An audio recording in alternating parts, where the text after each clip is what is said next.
Bismillah, alhamdulillah. Sahabat Haura, jika video ini lewat di berandamu berarti ini adalah petunjuk dari Allah untukmu. Setidaknya luangkanlah waktu sejenak untuk menulis sholawat kepada Rasulullah di kolom komentar sebagai tanda bukti akan kecintaan kita kepada Nabi Muhammad SAW, agar di akhirat nanti kita mendapat syafaat dari beliau. Amin. Assalamualaikum warahmatullahi wabarakatuh. Puji syukur kita panjatkan kehadirat Allah Subhanahu wa Ta'ala atas segala karunia-Nya. Sholawat beserta salam semoga selalu tercurah kepada junjungan kita Nabi besar Muhammad Sallallahu Alaihi Wasallam. Semoga kita semua selalu diberkahi dalam kesehatan, kebahagiaan, dan kesuksesan dalam setiap langkah dan usaha kita. Dan semoga kita tidak akan mati kecuali dalam keadaan beriman. Amin ya rabbal alamin. Sahabat, antara jiwa dengan hawa nafsu, jiwa atau ruh, apa yang dikatakan jiwa ini banyak nama yang sama makna, namun berbeda-beda dalam penyebutannya. Sebagian orang menyebut dengan sukma, nyawa, ruhani, dan batin. Kesemua itu maknanya sama saja, yaitu jiwa atau ruh. Atau di dalam istilah tasawuf seringkali dikatakan diri sebenar diri atau ingsun sejati. Lalu apakah jasmani kita yang tampak ini bukanlah diri?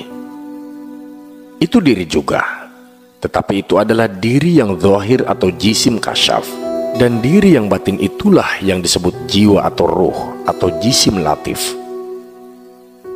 Lantas bagaimanakah bentuk atau wujud dari batin ini, ruh? Apakah sama seperti diri kita yang zahir?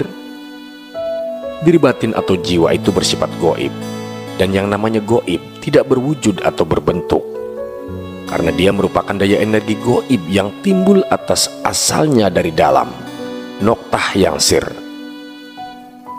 Mengapa dikatakan diri sebenar diri? Karena diri kita yang sebenarnya itu ialah jiwa atau nafs atau ruh, dan diri yang zahir atau jasad ini hanyalah alat semata atau wadah yang bersifat sementara. Jasad melakukan sesuatu karena perintah jiwa. Jadi jiwa inilah yang memegang kendali pada jasad kita. Dan itulah kenapa di akhirat nanti yang dihakimi itu adalah jiwa atau nafs, dan jasad inilah yang menjadi saksinya. Semua anggota jasad kita ini dapat berbicara nanti di akhirat. Lalu bagaimana lagi kita bisa menyangkal apa-apa yang sudah kita lakukan saat di dunia? Sebagaimana firman Allah Subhanahu wa Ta'ala, pada hari ini kami tutup mulut mereka, tangan mereka akan berkata kepada kami, dan kaki mereka akan memberikan kesaksian terhadap apa yang dahulu mereka kerjakan. Quran Surat Yasin ayat ke-65.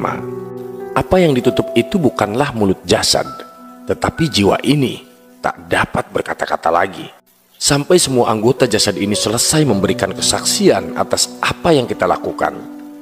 Semua nanti akan dimintai pertanggungjawaban. Jasad ini adalah ibarat bangkai jika tanpa ruh. Bisa apa jasad ini jika tanpa jiwa? Sama saja seperti bangkai, mati. Karena yang dikatakan hidup itu apabila ia bernyawa dan ada jiwa di dalamnya. Contohnya ketika kita tertidur, sebenarnya tidur saudaranya mati, karena kita tak sadar lagi dan tidak tahu lagi tentang jasad ini. Akan tetapi mengapa masih hidup, masih bernapas, masih bergerak, bisa balik-balik badan? Yang membalikan badan kita ketika dalam keadaan tidur, itulah apa yang disebut hidup yang sebenarnya.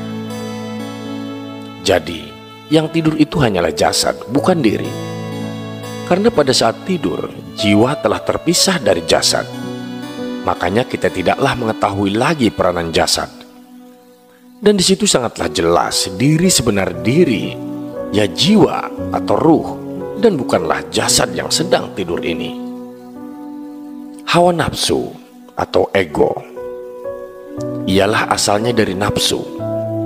Sebenarnya sama saja dengan nafsu, Dan ego atau nafsu ini ialah dorongan-dorongan yang berkaitan dengan jasad atau jasmani kita. Ego lebih mengarah kepada rasa memiliki, sehingga timbullah keakuan diri. Diri yang mana yang diakui? Bukan diri batin, tetapi diri yang zahir atau jasad ini. Ketika kita merasa pintar, yang kita akui ialah diri jasad ini yang pintar. Ketika kita merasa berharta, yang kita akui ialah diri jasad yang berharta. Ketika kita merasa cantik dan rupawan, yang kita akui ya diri jasad ini pula. Semua berkaitan dengan jasad. Dan disitulah yang namanya keegoan. Jadi rata-rata atau kebanyakan orang yang ego itu ialah yang merasa dirinya yang sebenarnya itu bukanlah jiwa, tetapi ya jasadnya itu. Sedangkan orang yang mengenali diri sebenar diri atau jiwa, ia menyadari diri sebenarnya itu ya yang batin, bukan yang zahir, sehingga tiada pengakuan diri terhadap jasadnya. Sementara manusia yang sudah mengenali diri atau jiwa, maka ia akan hidup zuhud dan tidak cinta dunia, tidak sombong, tidak egois, karena ia tidak lagi diperbudak oleh dorongan-dorongan jasadnya. Semua yang berurusan dengan jasad itu hanyalah sekedarnya saja dan tidaklah berlebih-lebihan. Wallahu alam. Terima kasih sahabat sudah menyimak video ini sampai dengan selesai. Nantikan kembali konten-konten penuh hikmah dari channel kami. Jangan lupa untuk subscribe dan menyalakan lonceng notifikasinya. Salam cinta dari Haura Studio, di mana sebuah nasihat tak sebatas didengar, namun diresapi oleh jiwa. Wassalamualaikum warahmatullahi wabarakatuh.